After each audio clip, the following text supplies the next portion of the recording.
Hi, my name is Mark Garland, and this is my story. I was fortunate enough to be raised in the church my whole life.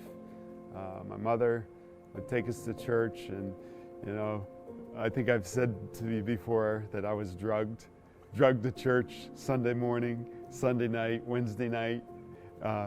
So I had a good upbringing on the things of God.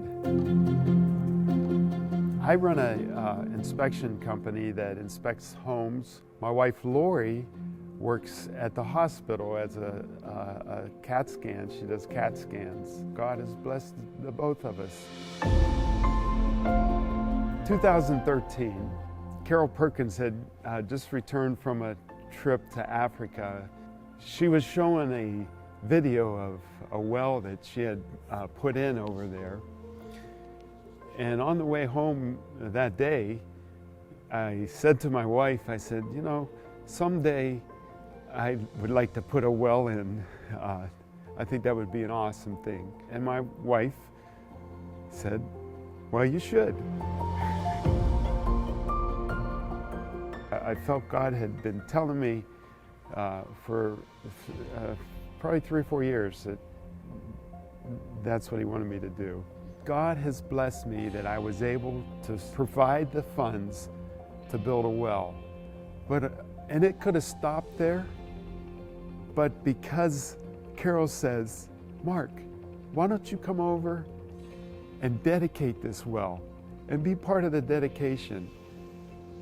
It changed my life. I went over, I dedicated the well, I saw the people there, how much impact it had on the people. I thought, what else could I be doing in this life than to provide another well? So we put another well in. And Carol says, well, you have to come over and see it. And I went over and I got to see that well.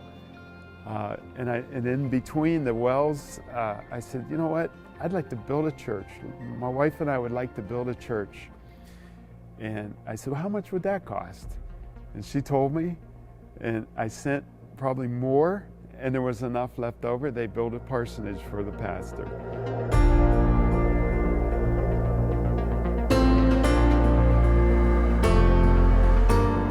The poverty of not having anything. We went into different Massai villages. They live in mud huts. The pastors live in mud huts. They're just as joyous under a tree as they are in an old metal shack. When I saw that picture of all the people packed in this church, worshiping God, it changed my life. That was a turning point.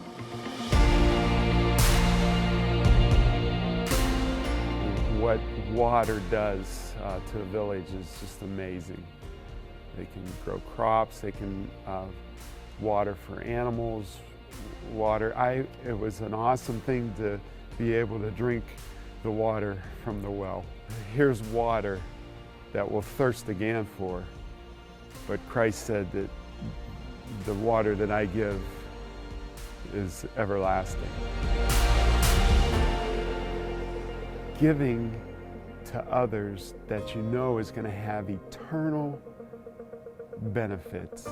Like Christ said, to give to those that can't give back. So I already said to Carol, where are we building the next church? And she's already, it's already in the process. For whatever reason, God has blessed me more than I deserve. I'm not a formal educated guy. I didn't go to college, but God has chosen me and He's blessed me, and I want to give Him the credit for what He's done, and to be a part of something bigger than me, to represent our church here at Old North, to go over to another country. When we find what God has called us to do and we follow what God has called us to do, it's not a job. It's just that it's our calling in life. God has been so generous to me that I want to be generous to other people. And you think, wow, how much more can I give?